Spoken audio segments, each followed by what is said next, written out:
2 ദിവസം മുൻപാണ് രാജ്യതലസ്ഥാനത്തെ ഞെട്ടിച്ച സ്ഫോടനമുണ്ടായത്. തിങ്കളാഴ്ച രാത്രി 7 മണിയോടെയാണ് ചെങ്കോട്ട മെട്രോ സ്റ്റേഷന് സമീപം ഈ സ്ഫോടനമുണ്ടാകുന്നത്. 12 പേരാണ് മരിച്ചത്. നിരവധി പേർ ഗുരുതരാവസ്ഥയിൽ ആശുപത്രിയിലാണ്. ആ ഞെട്ടലിൽ നിന്ന് രാജ്യം ഇപ്പോഴും പുറത്തു വന്നിട്ടില്ല. ഇപ്പോഴും സംശയങ്ങൾ നിരവധി തന്നെയാണ്. എങ്ങനെയാണ് ഈ സ്ഫോടനമുണ്ടായത്? ആരാണ് ഇതിനു പിന്നിൽ? എന്തായിരുന്നു ഇവരുടെ മോട്ടീവ്? സ്ഫോടനത്തിൽ ഭീകര സംഘടനകൾക്ക് ബന്ധമുണ്ടോ? അങ്ങനെ നിരവധി.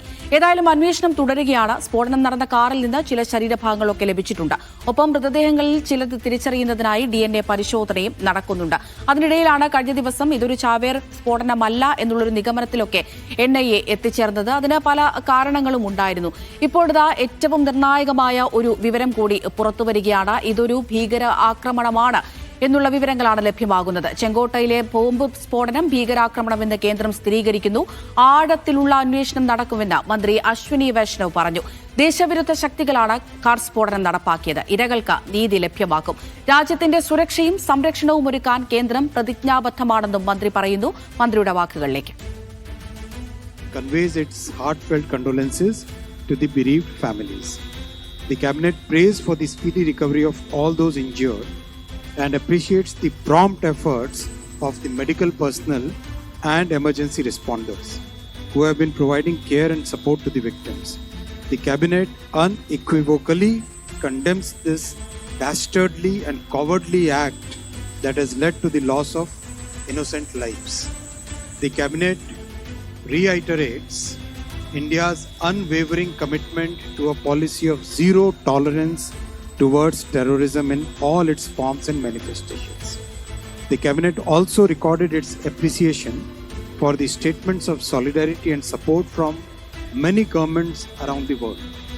The cabinet notes with appreciation the timely and coordinated response of the authorities, security agencies and citizens who acted with courage and compassion in the face of adversity.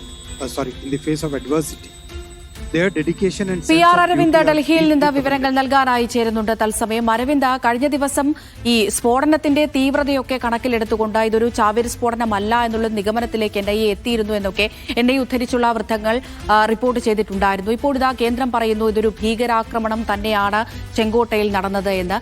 എന്തൊക്കെ വിവരങ്ങൾ അല്ലെങ്കിൽ ഈ സംഭവവുമായി ബന്ധപ്പെട്ട ഈ സ്ഫോടനവുമായി ബന്ധപ്പെട്ട എന്തൊക്കെ കാര്യങ്ങൾ കേന്ദ്രം വ്യക്തമാക്കുന്നുണ്ട്?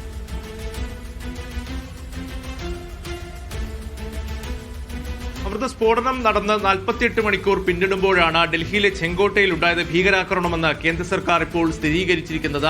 അല്പസമയം മുമ്പാണ് പ്രധാനമന്ത്രിയുടെ അധ്യക്ഷതയിൽ സുരക്ഷാ കാര്യങ്ങൾക്കുള്ള മന്ത്രിസഭാ സമിതി യോഗം ചേർന്നിരുന്നു. ഇതിന് പിന്നാലെ കേന്ദ്ര മന്ത്രിസഭാ യോഗം ചേരുകയും ഇതിലാണ് ഇപ്പോൾ ചെങ്കോട്ടയിൽ ഉണ്ടായത് ഭീകരാക്രമണമാണെന്ന ഒരു പ്രമേയം കേന്ദ്ര സർക്കാർ പാസാക്കുകയും ചെയ്തത്. എന്തായാലും വലിയ രീതിയിലുള്ള തിരിച്ചടി ഭീകരർക്കും അതുപോലെ തന്നെ ഇതിന് പിന്നിലുള്ളവർക്കും നൽകുമെന്നതാണ് കേന്ദ്ര സർക്കാർ ഇപ്പോൾ വ്യക്തമാക്കിയിരിക്കുന്നത്. ഇരകൾക്ക് നീതി ഉറപ്പാക്കുമെന്ന് തന്നെ കേന്ദ്ര സർക്കാർ പറയുകയാണ്. എന്തായാലും തീവ്രവാദത്തിനും അതുപോലെ തന്നെ ഭീകരവാദത്തിനുമെതിരെ യാതൊരുവിധ വിട്ടുവീഴ്ചയ്ക്കുമില്ല എന്നുകൂടി കേന്ദ്ര സർക്കാർ വ്യക്തമാക്കുന്നു. നമുക്കറിയാം 48 മണിക്കൂർ പിന്നിടുമ്പോഴും വലിയ രീതിയിലുള്ള ആശയക്കുഴപ്പങ്ങളും അതുപോലെ തന്നെ അവ്യക്തതകളും തുടരുന്നു. എന്താണ് യഥാർത്ഥത്തിൽ ഈ ചെങ്കോട്ട പരിസരത്ത് സംഭവിച്ചെന്ന കാര്യത്തിൽ ഒരു വിശദീകരണം നൽകാൻ കേന്ദ്ര സർക്കാർ തയ്യാറായിരുന്നില്ല. എന്തായാലും 48 മണിക്കൂർ കഴിയുമ്പോൾ ചെങ്കോട്ടയിൽ ഉണ്ടായത് ഒരു ഭീകരാക്രമണമാണെന്ന് കേന്ദ്ര സർക്കാർ തന്നെ സ്ഥിരീകരിക്കുന്നു. എന്തായാലും കേസ് അന്വേഷണത്തിന്റെ നിലവിലെ ചുമതല NIAക്കാണ്. NIA ഇതിനോടൊപ്പം തന്നെ 10 അംഗ സംഘത്തെ രൂപീകരിച്ചിട്ടുണ്ട്. ADG വിജയ് സാഖറയുടെ നേതൃത്വത്തിലാണ് ഈ സമിതി അന്വേഷണം നടത്തുക. പ്രധാനമായി 3 സാധ്യതകളാണ് NIA പരിശോധിക്കുന്നത്. അതായത് കഴിഞ്ഞ ദിവസം ഫരീദാബാദിൽ അറസ്റ്റിലായ ഭീകര സംഘത്തിന് ഡൽഹിയിലെ സ്ഫോടനവുമായി ബന്ധമുണ്ടോ, അതുപോലെ തന്നെ ഈ വാഹനം ഓടിച്ച് ഉമർ മുഹമ്മദ് എന്ന വ്യക്തി ആ ഭീകര സംഘത്തിന്റെ ഭാഗമാണെന്നുള്ള തെളിവുകൾ ലഭിച്ചിരുന്നു. അപ്പോൾ ഒരു ചാവേർ ആക്രമണമാണോ നടന്ന കാര്യത്തിൽ NIA പരിശോധന നടക്കും. അതുപോലെ തന്നെയാണ് ഈ അന്വേഷണം നടക്കുന്നുണ്ട്. ശരി തന്നെ. പക്ഷെ അപ്പോഴും നിരവധി കാര്യങ്ങളിൽ ഇപ്പോഴും സംശയങ്ങൾ നിലനിൽക്കുന്നുണ്ടല്ലോ അരവിന്ദ്. എങ്ങനെയാണ് ഈ സ്ഫോടനം ഉണ്ടായത്? അതുപോലെ തന്നെ ആരാണ് ഇതിന് പിന്നിൽ? എന്തായിരുന്നു ഇവരുടെ മോട്ടീവ്? അതുപോലെ സ്ഫോടനത്തിൽ ഭീകര സംഘടനകൾക്ക് ബന്ധമുണ്ടോ? അത് അങ്ങനെ ഉണ്ടെങ്കിൽ അത് ഏത് സംഘടനയാണ്? അങ്ങനെ ഒരുപാട് ചോദ്യങ്ങൾ ഇപ്പോഴും നിലനിൽക്കുകയാണ്. NIA സംഘം ഈ ചോദ്യങ്ങൾക്ക് മറുപടി നൽകുന്നുണ്ടോ? എന്തെങ്കിലും കൃത്യമായ ഒരു ഒരു ഉത്തരത്തിലേക്ക് എത്തിച്ചേരാൻ നിലവിൽ അന്വേഷണ സംഘത്തിന് കഴിഞ്ഞിട്ടുണ്ടോ?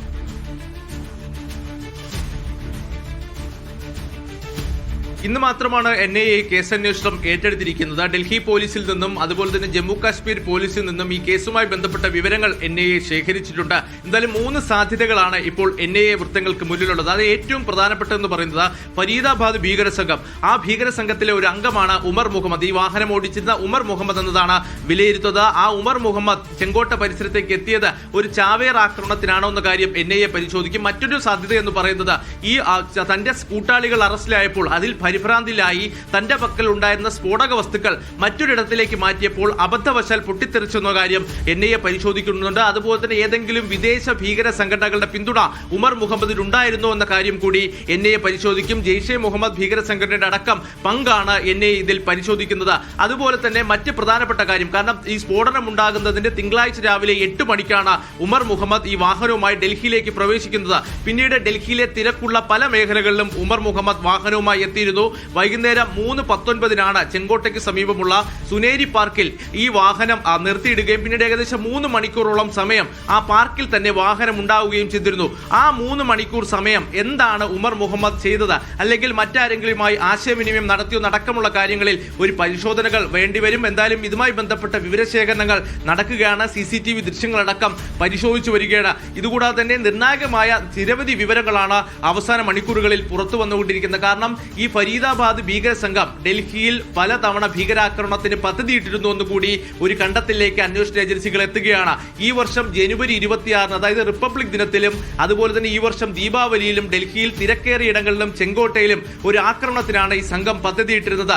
അതുപോലെ തന്നെ ജനുവരിയിൽ ഇപ്പോൾ ഈ സൂത്രധാരൻ എന്ന് കരുതുന്ന ഉമർ മുഹമ്മദും അതുപോലെ തന്നെ മുൻപ് അറസ്റ്റിലായ ഡോക്ടർ മുസലിം രണ്ടുപേരും ചെങ്കോട്ട പരിസരത്തേക്ക് ജനുവരി മാസം എത്തി എന്നതാണ് ഇപ്പോൾ അന്വേഷണ ഏജൻസികൾ കണ്ടെത്തിയിരിക്കുന്നത്. കഴിഞ്ഞ ദിവസം അറസ്റ്റിലായ ഡോക്ടർമാരുടെ ഫോണുകൾ പരിശോധിച്ചതിൽ നിന്നാണ് ഇപ്പോൾ ഈ വിവരങ്ങൾ പുറത്തു വന്നിരിക്കുന്നത്. എന്തായാലും ശക്തമായ അന്വേഷണം ഉണ്ടാകുമെന്ന് തന്നെയാണ് ഇപ്പോൾ കേന്ദ്ര സർക്കാർ വ്യക്തമാക്കിയിരിക്കുന്നത്. കഴിഞ്ഞ ദിവസം കേന്ദ്ര ആഭ്യന്തരമന്ത്രിയുടെ അധ്യക്ഷതയിൽ ഉന്നതതല യോഗങ്ങൾ ചെയ്തിരുന്നു. അന്വേഷണ ഏജൻസികൾക്ക് കടുത്ത നിർദ്ദേശമാണ് ആഭ്യന്തരമന്ത്രി നൽകിയിരിക്കുന്നത്.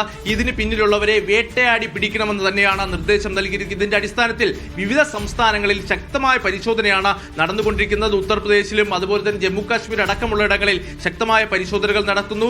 ഇതിന് പിന്നിൽ ഇതുമായി ബന്ധപ്പെട്ട് ഫരീദാബാദ് ഭീകര സംഘവുമായി ബന്ധപ്പെട്ട് നിരവധി പേരെ നിലവിൽ കസ്റ്റഡിയിലെത്തിയിട്ടുണ്ട്. 15 പേരെയാണ് നിലവിൽ അറസ്റ്റ് ചെയ്തിരിക്കുന്നത്. നിരവധി പേർ ഉത്തർപ്രദേശിൽ നിന്ന് ഇന്നും 9 പേരെ കസ്റ്റഡിയിലെടുത്തിട്ടുണ്ട്. അതുപോലെ തന്നെ ഈ സ്ഫോടനം നടക്കുന്ന സമയത്ത് ഈ വാഹനം ഓടിച്ചിട്ടുണ്ടായിരുന്നത് ഈ ഉമർ മുഹമ്മദ് എന്ന വ്യക്തി തന്നെയാണ് എന്ന് അന്വേഷണ സംഘം സ്ഥിരീകരിക്കുന്നുണ്ടോ? അങ്ങനെയാണെങ്കിൽ ആ സ്ഫോടന സമയത്ത് അയാൾ കൊല്ലപ്പെട്ടിരിക്കാനുള്ള സാധ്യതയുണ്ട്, അല്ലെങ്കിൽ കൊല്ലപ്പെട്ടിട്ടുണ്ടാകും. അപ്പോൾ ഇയാൾ തന്നെയാണോ എന്ന് മനസ്സിലാക്കാൻ, അല്ലെങ്കിൽ അത് സ്ഥിരീകരിക്കാനുള്ള പരിശോധനകൾ ഇതിനോടകം നടന്നിട്ടുണ്ടോ? കാരണം ഈ DNA സാമ്പിളൊക്കെ നേരത്തെ ഇയാളുടെ ബന്ധുക്കളുടെയൊക്കെ DNA സാമ്പിളൊക്കെ പരിശോധിച്ചിരുന്നു, അല്ലെങ്കിൽ ശേഖരിച്ചിരുന്നു എന്നൊക്കെ മനസ്സിലാക്കുന്നുണ്ട്. അപ്പോൾ അത്തരത്തിലുള്ള പരിശോധനകൾക്ക് പൂർത്തിയായോ?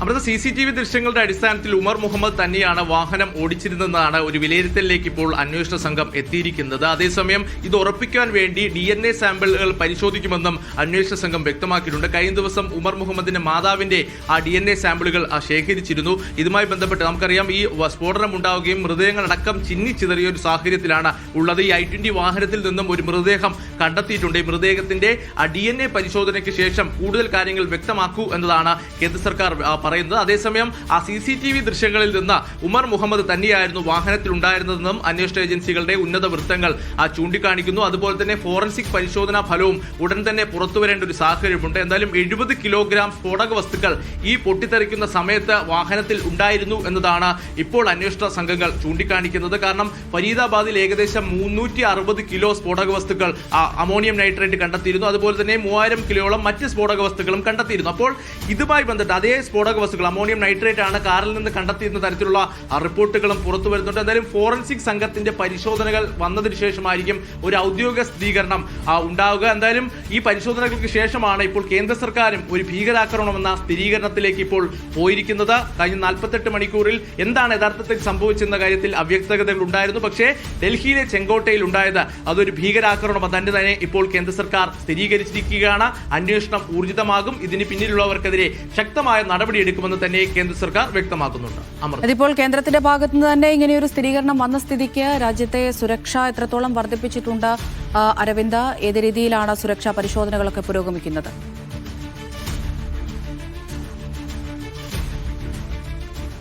അതീവ ജാഗ്രതയിൽ തന്നെയാണ് രാജ്യമുള്ളത്. കാരണം ഈ സ്ഫോടനം നടന്നതിന് പിന്നാലെ വിവിധ സംസ്ഥാനങ്ങളിൽ ശക്തമായ ജാഗ്രത നിർദ്ദേശം നൽകിയിരുന്നു. അതുപോലെ തന്നെ വിമാനത്താവളങ്ങളിലും അതുപോലെ തന്നെ റെയിൽവേ സ്റ്റേഷനുകളിലടക്കമാണ് കർശന നിർദ്ദേശം നൽകിയിരിക്കുന്നത്. ഇതുമായി ബന്ധപ്പെട്ട പരിശോധനകളും അടിക്കടി ഇവിടെ നടക്കുന്നുണ്ട്.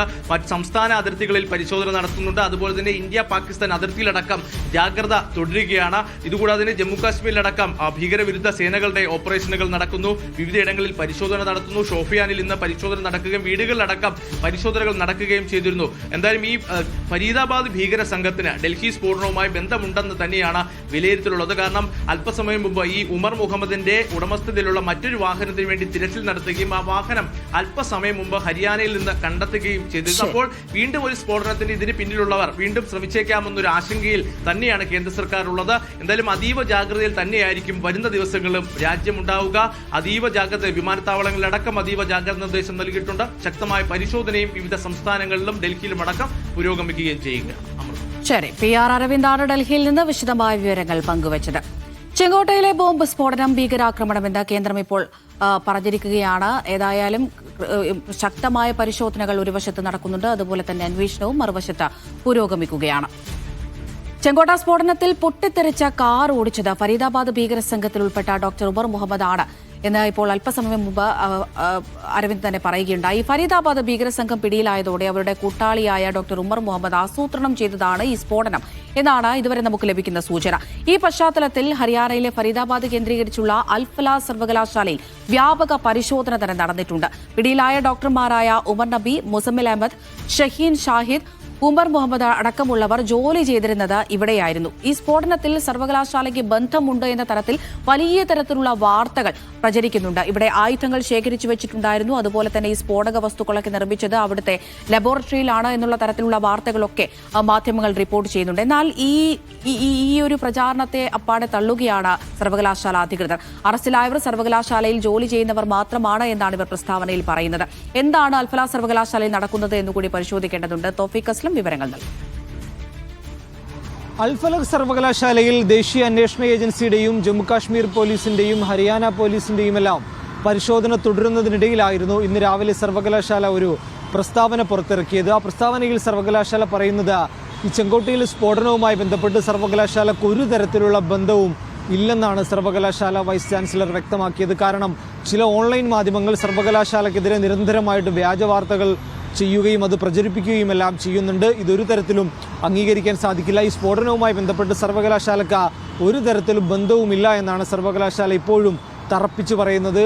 ഈ ആശുപത്രിയിൽ ജോലി ചെയ്തിരുന്ന ഡോക്ടർമാരുമായി ബന്ധപ്പെട്ട് തങ്ങൾക്ക് മറ്റു ബന്ധങ്ങളൊന്നുമില്ല. അവർ ഈ ആശുപത്രിയിൽ മറ്റു ഡോക്ടർമാരെ പോലെ ജോലി ചെയ്യുകയായിരുന്നു. അതല്ലാതെ ഈ ആശുപത്രിയുടെ മാനേജ്മെന്റുമായിട്ടോ അല്ലെങ്കിൽ ആശുപത്രിയുടെയോ സർവകലാശാലയുടെ മറ്റേതെങ്കിലും ദൈനംദിന കാര്യവുമായി ബന്ധപ്പെട്ട് അവർക്ക് ഒരു തരത്തിലുള്ള ബന്ധവുമില്ല എന്നാണ് സർവകലാശാല വൈസ് ചാൻസലർ ഇന്ന് പുറത്തിറക്കിയ ഈ പ്രസ്താവനയിൽ പറയുന്നത്. അതോടൊപ്പം തന്നെ അന്വേഷണ ഏജൻസികളുടെ അന്വേഷണങ്ങളോട് തങ്ങൾ പൂർണ്ണമായും സഹകരിക്കും. അന്വേഷണ ഏജൻസികൾക്ക് എപ്പോൾ വേണമെങ്കിലും സർവകലാശാലയിലും ആശുപത്രിയിലും പരിശോധന നടത്താം. ഇവിടുത്തെ ലാബുകളിൽ ഉൾപ്പെടെ നിങ്ങൾക്ക് പരിശോധന നടത്താമെന്നിപ്പോൾ സർവകലാശാല അറിയിച്ചിട്ടുണ്ട്. ഇവിടെ ഒരു തരത്തിലുള്ള രാസവസ്തുക്കളോ സ്ഫോടന വസ്തുക്കളോ ഉപയോഗിച്ചിട്ടില്ല എന്നുകൂടി സർവകലാശാല തറപ്പിച്ച് പറയുന്നുണ്ട്. കാരണം ഈ സർവകലാശാലക്കകത്തേക്ക് ഈ സ്ഫോടന വസ്തു നിറച്ച ആ I-20 വാഹനം എത്തിയതായിട്ടുള്ള വിവരങ്ങൾക്ക് നേരത്തെ പുറത്തു വന്നിരുന്നു. ചില ഇംഗ്ലീഷ് ഹിന്ദി മാധ്യമങ്ങളെല്ലാം അത്തരത്തിലുള്ള വാർത്തകൾ റിപ്പോർട്ട് ചെയ്യുകയും ചെയ്തിരുന്നു. ആ ഒരു സാഹചര്യത്തിൽ കൂടിയാണ് ഈ ക്യാമ്പസിനകത്ത് ഏതെങ്കിലും തരത്തിലുള്ള രാസവസ്തുക്കളോ അല്ലെങ്കിൽ സ്ഫോടന വസ്തുക്കളോ ഒന്നും ഇതുവരെയും സർവകലാശാലയിൽ കൊണ്ടുവന്നിട്ടില്ല. അങ്ങനെ ഒരു സംഭവമേ സർവകലാശാലയിൽ നടന്നിട്ടില്ല എന്നുകൂടി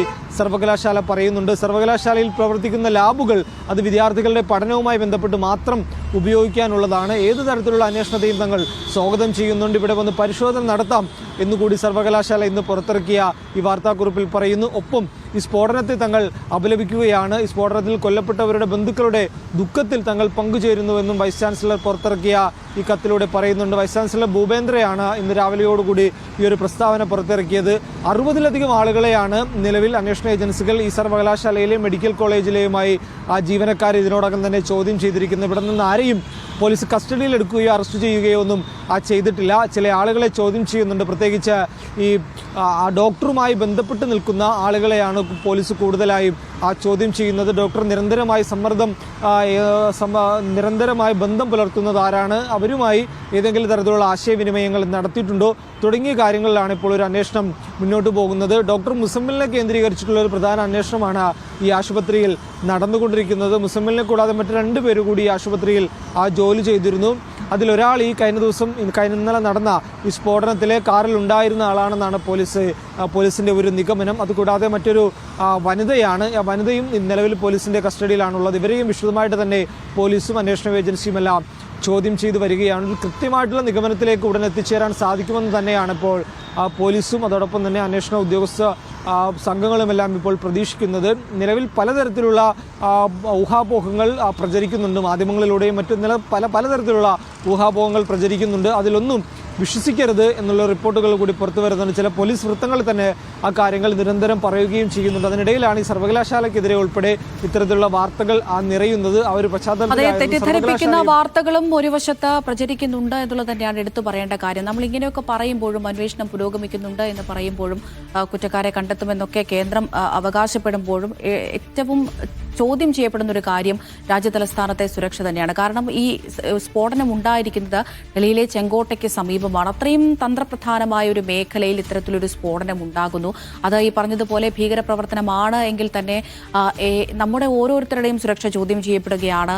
അത് ഇപ്പോൾ MP-മാർ ഉൾപ്പെടെ പ്രതിപക്ഷമൊക്കെ തുടക്കം തൊട്ട് തന്നെ പറയുന്നുണ്ട് എങ്കിലും ആ കാര്യത്തിലൊന്നും തന്നെ ഒരു മറുപടി പറയാൻ ഇതുവരെ കേന്ദ്രം തയ്യാറായിട്ടില്ല എന്നുള്ളത് ശ്രദ്ധേയമായൊരു കാര്യം തന്നെയാണ്. അതും ഈ ഒരു സമയത്ത് എടുത്തു പറയേണ്ട ഒന്ന് തന്നെയാണ്. ഇപ്പോൾ ഇങ്ങനെ ഒരു അപകടം ഉണ്ടായതിനു ശേഷം പലയിടങ്ങളിലും ആളുകൾ കൂടുന്നിടത്തും പൊതു ഇടങ്ങളിലുമൊക്കെ സുരക്ഷ വർദ്ധിപ്പിച്ചിട്ടുണ്ട്, സുരക്ഷ ശക്തമാക്കിയിട്ടുണ്ട് എന്ന് പറയുമ്പോഴും ഇത് നേരത്തെ എന്തുകൊണ്ട് കണ്ടെത്താൻ കഴിഞ്ഞില്ല നമ്മുടെ ഫോഴ്സിനെ എന്നുള്ളത് വളരെ പ്രധാനപ്പെട്ട ഒരു ചോദ്യം തന്നെയാണ്.